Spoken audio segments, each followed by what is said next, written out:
In today's video, I'm just gonna tell you exactly what do I think of the brand new release from the house of Parfums de Marly Castley. So if you wanna know without any BS if it's any good, stay tuned after this intro. What is going on, guys, and welcome again to another video. In today's video, I have a brand spanking new release for a brand new fragrance from the house of Parfums de Marly, and this one calls Castley. I feel like it's a trend now by Parfums de Marly just to come up with freshie after freshie after freshie, which I don't mind, by the way, because I love my freshies. And Castley, it's another freshie, just in case if you don't know.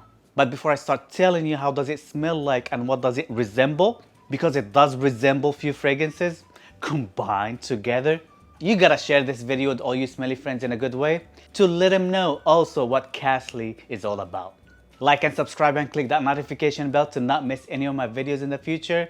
Links to most of my favorite fragrances is gonna be in the description down below with the best prices online. So check out the description down below. I also wanna thank everybody that buys me coffees that actually help me out put on more time into this channel and give you more fragrance reviews without any BS. Let me know where you're watching me from, what is your neck of the wood, and what is your scent of the day. And let's get into the scent profile of Castley, the brand new release of Parfums de Marly. When you first spray Castley into your skin, you just get a big blast of citruses and ginger. It is super fresh in a very soapy way, but also you get a big dose of spicy pepper that actually breaks that basic fresh ginger citrus routine. So it's very citrusy, it's very fresh, very uplifting, but also because of that pepper dirty nuance, you know there's something going on. There's something cooking with Castley, and it was. Because that fresh soapy dryer sheet that you're getting at first, which is very pleasant by the way, I personally love it for my personal taste, but I know for a fact it's just gonna run flat for a lot of you guys out there. Especially for that price point, which we're gonna talk about later on in the video. But that opening, even though it's very fresh, uplifting, invigorating, pleasant, but you just ask more from a niche scent. Because again, it might run flat for a lot of you guys out there. You might be a little disappointed, that's what I'm trying to say. Again, from the opening. For me personally, I love it. I love soapy fragrances. It's a little clean, musky too, borderline powdery. You might think there's iris in there, but there's none. And why am I saying you might think there's iris in there? Because it reminds me a lot, especially the opening of Prada Amber Pour Homme. So if you love this type of designery, soapy feel of Prada Amber Pour Homme or Prada soapy fragrances in general, that opening gives you just that. With a little bit of a spicy, peppery note just to prep you for what's coming up next. Definitely that citrus ginger combo gives you a little bit also of imagination mixed with the powderiness, soapiness of Prada Amber Pour Homme with something cooking in the background. The opening, I wouldn't say it smells boring because it's not. It's very pleasant, but also it's not something that would grab people's attention. Especially if you're teen or younger, you're just not gonna like this fragrance. It's just gonna smell older for you. And it is true, this fragrance smells a little bit older. It smells like a wealthy man that's not trying too hard. It's just that basic scent. When you smell it on somebody, you actually start wondering that person probably have some money because it smells like old money, which is a great thing if you're into that. But if you wanted a really flashy scent, that opening's not gonna be for you. When this fragrance starts to dry down, the peppery nuances just gets more and more. There's a big dose of labdanum, which gives you a very leathery feel. That labdanum note here, it's very leathery. Benzoin, that gives it a little bit of a sparkling sweetness. So it turns a little bit sweet, but definitely you just get that spark from the benzoin. The Ackee Gallowwood here is big as well. And Ackee Gallowwood automatically reminds me of Bois Impérial by Essential Parfums or Ganymede by Marc-Antoine Barrois. And I wasn't wrong, because once this fragrance really dries down, it just turns into a much fresher soapy take of Ganymede or Bois Impérial by Essential Parfums. Bois Impérial by Essential Parfums, it's a clone of Ganymede, so it turns into Ganymede, which is a fragrance I personally love. Unfortunately, I don't own any of these two fragrances yet. I really want to. But the audacity of Castley from being that boring fresh at first into a very complex, woody, leathery, sweet type of a scent, you just don't expect that every day. It is different, and I'm glad it is that different. So this fragrance really completely changes from the opening to the mid to the base. So if you love this type of fragrances that keep you always on your toes, this is the type of scent for you. But also, even though I love Ganymede, again, Ganymede is not for everybody, could be a lot weirder for a lot of you guys out there, especially if you're not getting used to complex niche fragrances, because it's really niche smelling type of a scent. So it is risky. Also, as Castley, especially when it dries down, is not as basic freshy as you might think, because that leathery, woodsy, ambery accord in the base might not even best suit it for the summer.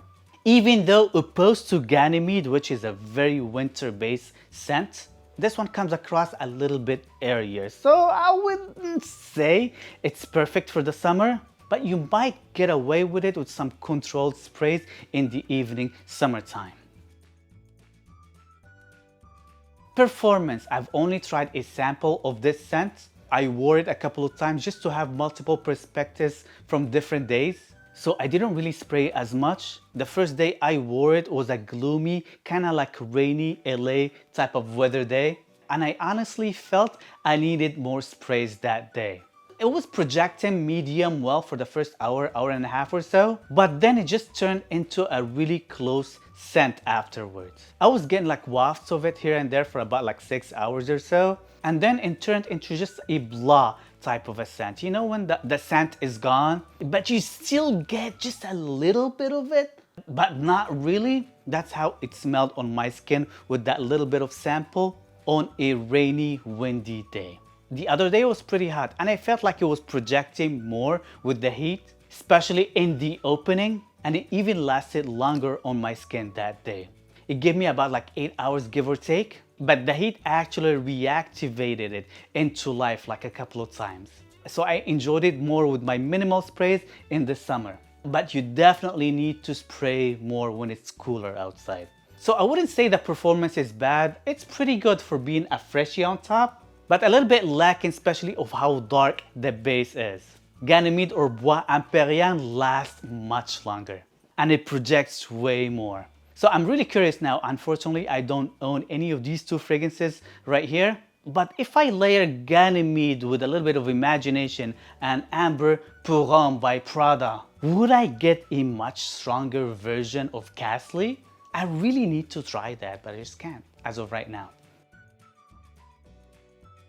Versatility, I think it's fairly versatile scent because it's fresh enough just to pull off in the summer with very minimal sprays again, and it's dark enough to pull off in the winter with again way more sprays. So I think it's fairly versatile, and this fragrance screams signature scent. So if you just want to gift your dad or your CEO, your boss, or somebody a little bit on the mature side a fragrance, this could be a great signature scent gift. Especially if you're a little bit on the mature side, this fragrance would actually make you smell like you have money. It's very masculine, it's very manly. The opening could be a little bit unisex, but the more it dries down, it just turns into the more masculine category. Is this fragrance a compliment getter? Of what I think of it, I haven't got any feedback from this sample that I had, but I don't think so entirely. Especially from the ladies, I don't find this fragrance to be sexy. I just find it to be practical and smells expensive on the right guy. You might get compliments of it here and there, but it's not gonna be that scent if you're that type of a flirty guy that will get you the attention you seek. Again, it's very nice, especially when it dries down, and a lot of macho guys, they would love this scent. But this is more of a masculine type of a scent between guys. At the most part, ladies, it's not gonna be for them. Unless they like mature men or they are a little bit on the mature side. Price point for about like $400 with tax for 125 ml. Is it really worth it? Again, this fragrance is an acquired taste. If you are a frag niche head, this might be right up your alley. And if money is not an option for you, I would say yes, why not?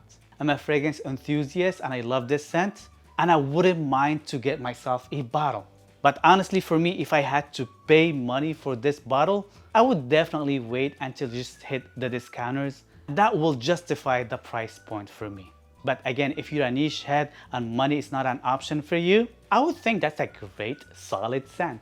So this is pretty much it, guys. Let me know in the comment section down below. What do you think of Castley by Parfums de Marly? Have you smelled it yet? Off this description, would you get yourself a bottle? I'm curious. I would love your feedback in the comment section down below. Don't forget to check out the links down below with my favorite fragrances to buy online. Like and subscribe and click that notification bell to not miss any of my videos in the future. And see you guys next time. Peace.